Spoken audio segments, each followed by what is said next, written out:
海淀國小小台江河流讀書會倡議在學校門前的公車站改造成護蟹公車亭，經過去年的公私協力、社區參與設計，市府交通局公共運輸處終於為小學生圓夢。2022年，我們有發現越來越多的招潮蟹回到我們近堤的這片灘地，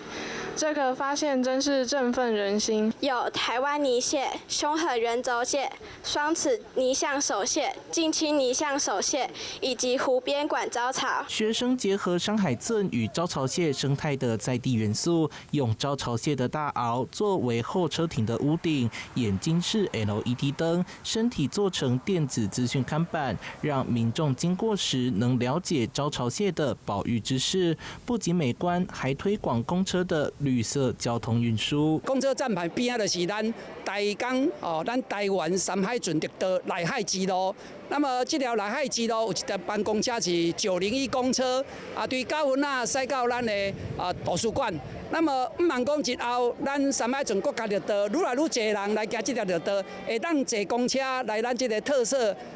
公車站牌護蟹公車亭不僅是一項硬體建設，更是延伸至生活場域的環境教育課程。學生的學習成果走出校園，實踐守護家鄉的責任，讓更多人在日常生活中感受到台江土地的生命力。記者周海棠的報道。